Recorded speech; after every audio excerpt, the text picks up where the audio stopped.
Olá, agora finalizando o nosso bate-papo concurseiro sobre a Lei Orgânica do Ministério Público de Alagoas.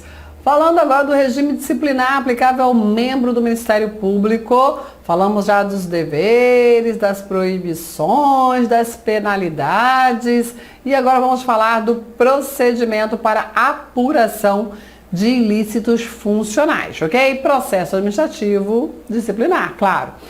O processo administrativo compreende a sindicância e o inquérito administrativo, que serão instaurados sempre que a autoridade tiver aí conhecimento de irregularidade ou falta funcional praticada por membro do MP, sempre frisando isso, ok?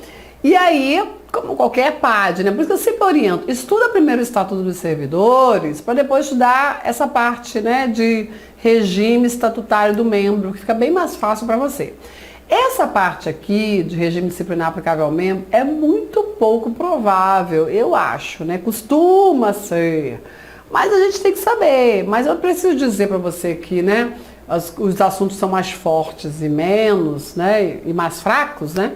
Para poder você concentrar os seus estudos naquilo que estatisticamente se cobre. Mas, eu não vou estudar isso. Estuda sim, pelo menos escuta aqui minha conversa, meia horinha, né? Então vamos lá. Então o PAD compreende a sindicância e o inquérito, sempre que tiver conhecimento de falta funcional, praticada por membro. Pode ser adotada uma medida cautelar, ok? E aí o PGJ pode afastar o membro do MP do exercício do cargo, ele vai continuar recebendo. É a chamada suspensão preventiva, ok? É uma medida cautelar, para que o membro do MP não venha atrapalhar a instrução processual, ok? E aí, se lá na decisão final resolverem aplicar uma suspensão disciplinar, esse tempo que ele teve afastado preventivamente vai computar lá na suspensão disciplinar, ok? Aí ele ficou afastado preventivamente 30 dias. Aplicaram uma suspensão disciplinar de 90, ele vai ficar só mais 60 só. Ele vai ficar mais 60 dias, né? Reconhecida a inocência, claro que ele estava afastado cautelarmente, volta tudo, né, normal a vida dele. Sindicância. Quando é que se instaura uma sindicância? Quando não tiver aí evidente falta funcional. Ou seja, tá só, né, uns detalhes e pode a sindicância contra o membro do MP resultar na penalidade de censura, ok? Eu entendo que a advertência também, mas a lei falou só da censura. E aí, ressalvado a determinação do artigo 6, que diz que a corregedoria vai instaurar de ofício ou provocação aí, o processo disciplinar contra membro da instituição, compete para a instauração do inquérito ou sindicância o PGJ. Então, assim, o que a gente percebe? Que tanto o PGJ quanto o corregedor pode instaurar aí procedimento de apuração infracional, inquérito ou sindicância contra membro do MP, ok? Isso o PGJ faz de ofício por recomendação do conselho e aí também a corregedoria pode fazer, né? Órgão da administração superior seria aí o conselho mesmo, tá bom? Então o PGJ é o corregedor. Ao membro do MP, sujeito a processo disciplinar, não pode ser exonerado a pedido enquanto não chegar ao final da apuração funcional. Você está querendo sair por quê? Não, vai ser exonerado não. Deixa a gente concluir aqui a apuração funcional. A sindicância, ela vai ser realizada pelo corregedor, ok? De ofício ou por determinação. E aí, o procedimento que o corregedor observa é ouvir o acusado, se souber quem ele é, e fazer a instrução processual. Colher as provas e decorridos 5 dias para a defesa, submete ao processo aí com relatório ao PGJ. Então, interrogatório, instrução processual, defesa em 5 dias, relatório, envio ao chefe. Esse é o procedimento da sindicância conduzida pelo corregedor. Recebido pelo chefe, né, essa sindicância, o chefe tem 20 dias aí para decidir, podendo, não é obrigado, ouvir o Conselho Superior, que é um órgão, né, importante aí, junto de atuação institucional. O inquérito, está falando de sindicância, o inquérito, ele será promovido já por uma comissão, não é só o corregedor. A sindicância, porque assim, parece que teve ilícito. O inquérito já tem algo mais robusto, mas tem que provar, né, se houve ilícito. Aí o inquérito já tem uma comissão, né, processante. É uma portaria, forma essa comissão, portaria do próprio chefão, que é o PGJ. São 3 membros do MP, que seja de categoria igual ou superior do acusado. Entre eles, faz parte dessa comissão, o corregedor. E o corregedor é o presidente da comissão processante do inquérito, ok? O presidente, que é o corregedor, requisitará um servidor, olha, pode ser você, que vai secretariar essa comissão de apuração de ilícito funcional. O PGJ pode dispensar os membros da comissão de seus trabalhos para eles se dedicarem somente à apuração daquele ilícito funcional até o relatório final. O inquérito é concluído e encaminhado ao PGJ, isso no prazo de 90 dias, a contar da constituição da comissão. Então, tem 90 dias para a instrução processual. Esse prazo da instrução processual, do inquérito, né? Não só da instrução, né? O inquérito todo, ali com a ampla defesa, 90 dias, prorrogar por mais 30 dias pelo PGJ. Certinho? Bom, recebido o inquérito, o PGJ tem 15 dias para tomar 2 decisões. Ele analisa o inquérito, não está bem esclarecido, preciso de mais diligência, e diz exatamente o que ele quer. O que está faltando? E aí ele devolve o processo para a comissão, ok? Para cumprir o determinado em 15 dias, ok? Certo? Ou então ele analisa o processo, tá, joinha, devidamente instruído o processo, vou decidir e aplicar as penas de sua competência, se for competente ali para a pena indicada, se não for, vai submeter ao órgão competente, né, que é o conselho. Da aplicação da pena pelo chefe, pelo PGJ, cabe recurso ao colégio. Da aplicação de pena pelo corregedor, cabe recurso ao PGJ. Isso aqui é interessante. E o prazo dos recursos, olha lá, 5 dias. 5 dias. O recurso tem efeito suspensivo. O que é isso? Existem 2 efeitos básicos que regem os recursos processuais. O efeito devolutivo, quase todos os recursos têm, devolve a causa uma nova apreciação. Salvo embargo de declaração, por exemplo, não tem o efeito devolutivo porque não vai apreciar tudo de novo, não. Vai só esclarecer uma obscuridade, uma contradição, uma omissão, uma ambiguidade, ok? Agora, a maioria dos recursos tem efeito devolutivo. Devolve a instância superior, né? Devolve a causa, a apreciação pela instância superior. E o efeito suspensivo suspende os efeitos de decisão atacada. Então imagina se é aplicada uma suspensão e o membro do MP recorre, ele não está suspenso. Se não tivesse efeito suspensivo, mesmo recorrendo, ele teria que já cumprir a suspensão. Como o recurso tem efeito suspensivo, suspende os efeitos de decisão atacada. Então, ele sofreu uma suspensão, entrou com recurso, ele não está suspenso. Espera o resultado do recurso, porque tem efeito suspensivo. Joinha? Bom, eu sei que se você é formado em Direito, e eu estou te falando isso, nossa, Claudete, eu já sei, mas eu estou falando para todo mundo, até para quem não é formado em Direito. Por isso que eu tenho que falar com tantos detalhezinhos aqui, tá bom? O recurso interposto contra a decisão do PGJ é apresentado em petição fundamentada ao secretário do colégio, vai ser dirigido ao colégio, mas é perante o secretário do colégio, e o secretário do colégio organiza ali o recurso, informando aí os detalhes importantes, e tem 10 dias para encaminhar ao presidente do colégio, né? Adivinha quem é o presidente do colégio? Zé Claudete, o presidente do colégio é o próprio PGJ. O recurso contra ele vai para ele? Vai. Mas aqui ele é o chefe unipessoal. Aqui ele é o presidente do colégio. São 2 funções. Não é ele que decide aqui, é a votação, né? Mas é a mesma pessoa mesmo, isso mesmo. Quando o recurso for interposto contra a decisão do corregedor, aí a petição encaminhada à Secretaria da Corregedoria que a Secretaria da Corregedoria organiza, faz as informações necessárias e encaminha para o PGJ. Tá bom? Bom, revisão. É admitida a revisão.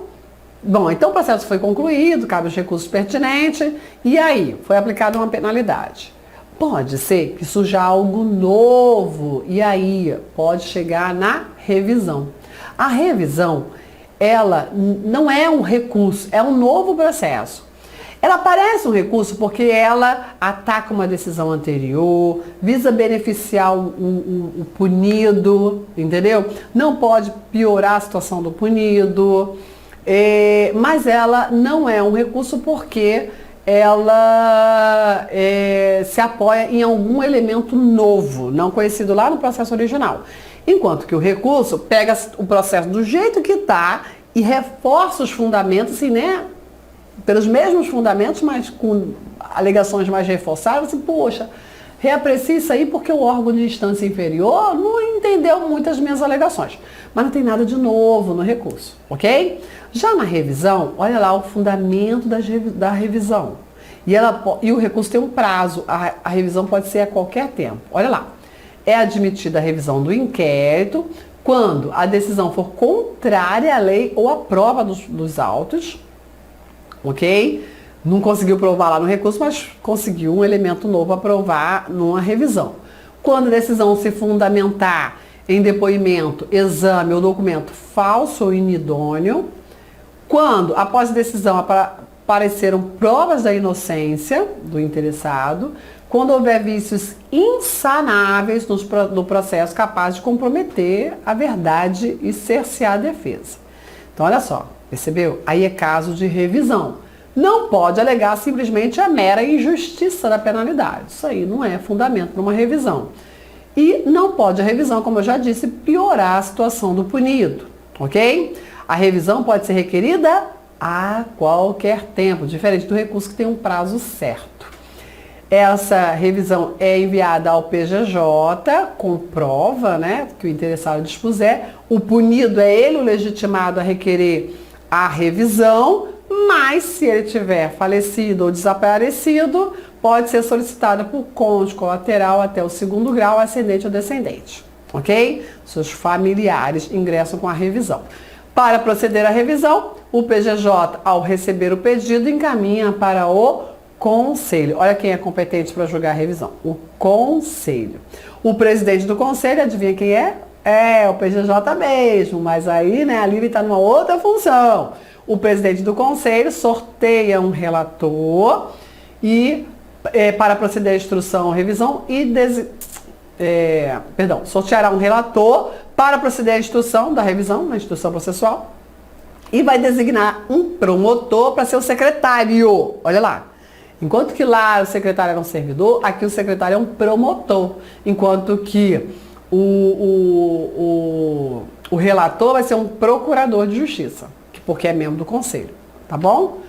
É impedido de funcionar como relator o integrante da comissão, né, do processo originário. Ao relator é facultado delegar as atribuições ao corregedor ou a promotor de justiça para a instrução processual. Isso é muito comum, né, porque a corregedoria lida muito com os aspectos funcionais do membro do MP. O requerimento da revisão deve ser apenso ao processo ou à sua cópia. O que é apensar? É amarrar junto, né? A gente está pensando ali em processo físico, tá bom? Né, eletrônico não, físico. Aí pega o processo original, o processo de revisão, amarra os dois, amarra mesmo, barbante, é isso mesmo. Ou qualquer meio tem que amarrar, pensar isso. Notificando o requerente para em 10 dias juntar as provas, né? Ou requerer a produção de provas. Tem 10 dias para se manifestar. Com a instrução da defesa, dentro de 90 dias, vista ao requerente, instrução da defesa não, instrução processual da defesa, mas é principalmente a defesa, né? Porque é a defesa que apresentaria a revisão. Aí vista ao requerente, para em 15 dias apresentar suas alegações finais, ok? Bom, passado 15 dias, com ou sem as alegações, o conselho analisa.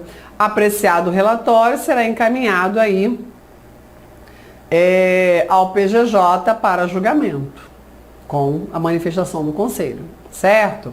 Quando a penalidade houver sido aplicada pelo PJJ, aí não é ele que vai decidir, ele tem que enviar o processo com parecer ao colégio, né? Porque a penalidade originária foi ele que aplicou.